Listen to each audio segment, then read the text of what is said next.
Olá, querido. Já estamos na lição 7 do trimestre. E o propósito da lição desta semana é mostrar que a vida do cristão não consiste somente em ter sido perdoado dos pecados passados. Consiste também em ser vitorioso sobre os pecados na vida presente. Vamos começar dizendo que Paulo termina o capítulo 5 com este versículo. Veja, diz assim: a lei foi introduzida para que o pecado abundasse, mas quando o pecado abundou, superabundou a graça. Interessante a expressão de Paulo, foi introduzida, a lei foi introduzida. Em grego, significa foi adicionada. Por que se adicionou a lei? Por que foi agregada a lei? Para que abundasse o pecado, diz Paulo. Quer dizer que a lei faz aumentar de tamanho o pecado? Sim, de certa maneira. Como? É simples.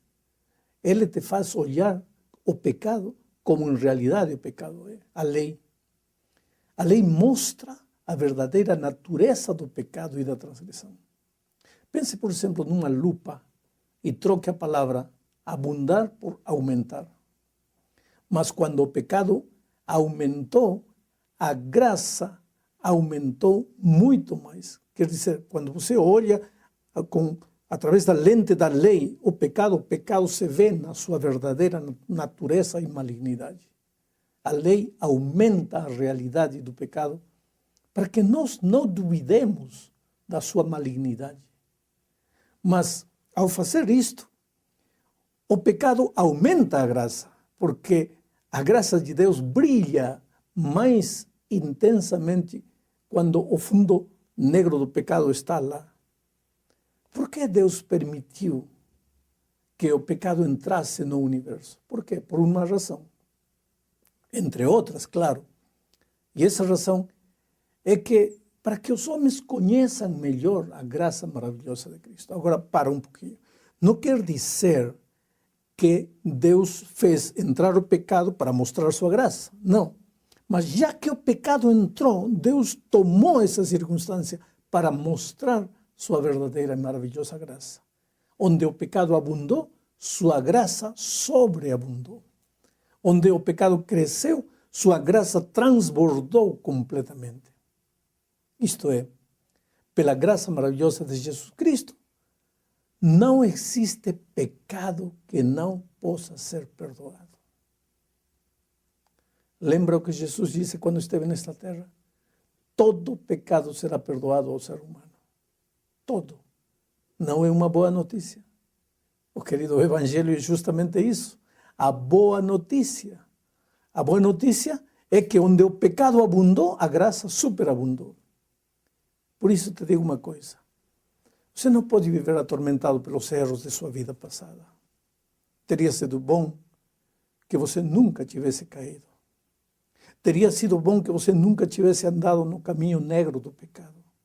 Mas apesar disso, não há motivo para se desesperar, porque Deus ama você e preparou remédio para o ser humano. Qual é o remédio? O perdão gratuito, a sua graça maravilhosa. Mas agora Paulo pergunta em Romanos 6, 1, o seguinte: o que diremos então? Permaneceremos no pecado para que a graça aumente? Interessante. O apóstolo quer dizer que ninguém pode usar a graça maravilhosa de Cristo como desculpa para continuar vivendo uma vida de pecado. Agora, a partir deste versículo, até o versículo 12 do capítulo 6, Paulo desenvolve um conceito interessante. Ele apresenta o pecado como um mestre que governa seus escravos. Na realidade, a vida de um pobre pecador é uma vida de escravidão. Ele não vive, ele não sonha, ele não vai aonde quer, e sim aonde seu mestre o levar, onde o pecado ordena. O pobre pecador não tem vontade, e se tiver alguma não lhe serve de nada, porque tem que obedecer às ordens de seu patrão, o diabo. Mas Paulo diz que agora que somos cobertos pela graça maravilhosa de Cristo, não somos mais escravos do pecado. Estamos libertos. O homem que obedece ao seu mestre pecado já morreu na hora que você aceitou o Senhor Jesus Cristo. E esse cadáver deve ser enterrado. Agora, o que mais me fascina pessoalmente é o que Paulo diz no verso 3. Veja. Ou não sabeis que todos quanto fomos batizados em Jesus Cristo, fomos batizados na sua morte? Quer dizer que a morte de Jesus somente vale para aqueles que são batizados. Vejamos isto. O salário do pecado é a morte. E todos nós pecamos e todos nós merecemos morrer. Mas Cristo vem agora e Ele carrega os nossos pecados e morre por eles na cruz do Calvário. Isso é maravilhoso. Mas essa morte de Cristo só vale para aqueles que são batizados. Porque quando somos batizados na sua morte. É isso que Paulo afirma. Depois disto, Paulo continua a desenvolver o seu pensamento de que as pessoas que foram batizadas na morte de Cristo foram ressuscitadas para uma vida nova com Cristo.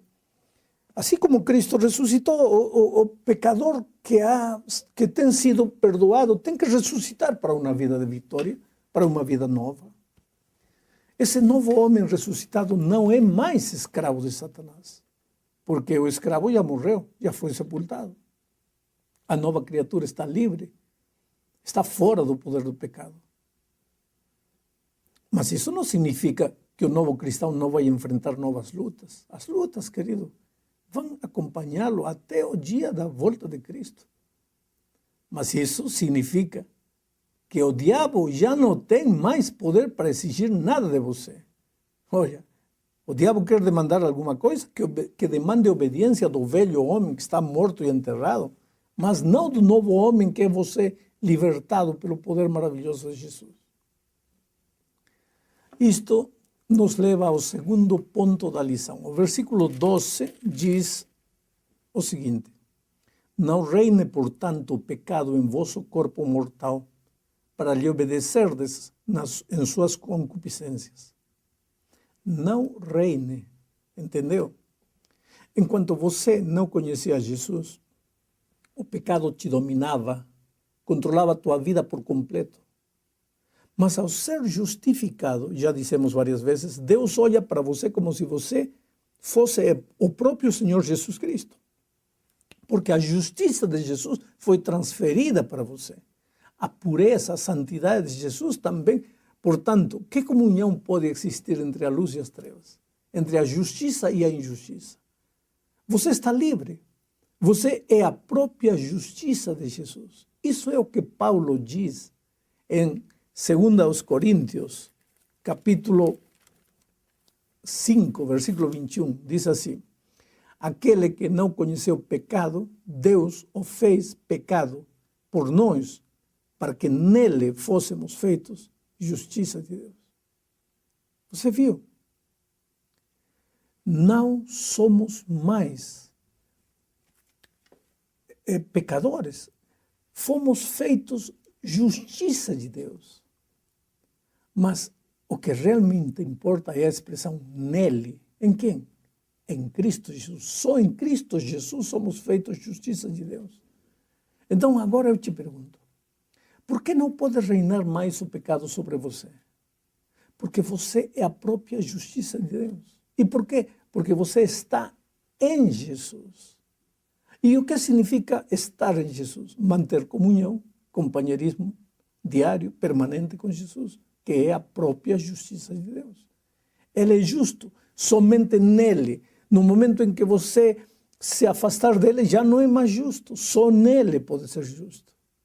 Se você se afastar de Jesus, aí o pecado torna a reinar na sua vida. Ellen White diz que precisamos entender o poder da vontade.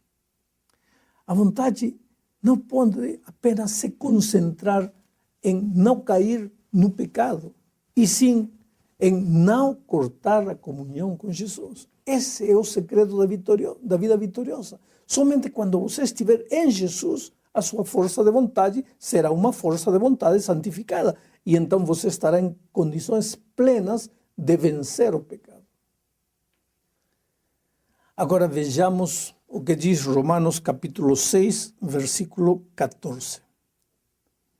O pecado não terá domínio sobre vós, pois não estáis debaixo da lei, mas debaixo da graça. Sabe que este é um texto-chave de Romanos. É também um texto muito usado por cristãos sinceros, que acreditam que não se deve mais guardar o sábado porque foi abolido na cruz. A expressão mal entendida é a seguinte: pois não estáis debaixo da lei e sim debaixo da graça. Ora, pensam esses cristãos, se não estamos debaixo da lei, não temos mais por que obedecer os mandamentos. Agora estamos debaixo da graça e estamos livres da lei. Bom, o pensamento destes cristãos é interessante, mas vamos ver do que Paulo está falando. O final do capítulo 6 é a vitória sobre o pecado. O pecado não deve reinar mais sobre aqueles que foram justificados. Isso é o que vimos até aqui. Então, por que você pensa que, de repente, no meio do tema da vitória sobre o pecado, o apóstolo diria que já não há lei, que a lei não existe mais? Ele estaria se contradizendo. Não há lógica nesse tipo de raciocínio. Voltemos a ler o versículo 14, uma vez mais, para entender. O pecado não tem mais poder sobre os libertos. O que é o pecado? João responde em 1 de São João, capítulo 3, versículo 4. Diz: todo aquele que comete pecado infringe também a lei, pois o pecado é a infração da lei. Ora, se o pecado é a infração da lei, como é que o pecado reinará sobre os justos se já não existe mais lei? Porque o pecado é a infração da lei. E não havendo mais lei, não haveria mais pecado. Então, como poderia reinar? Seria um contrassenso. Não teria sentido nenhum.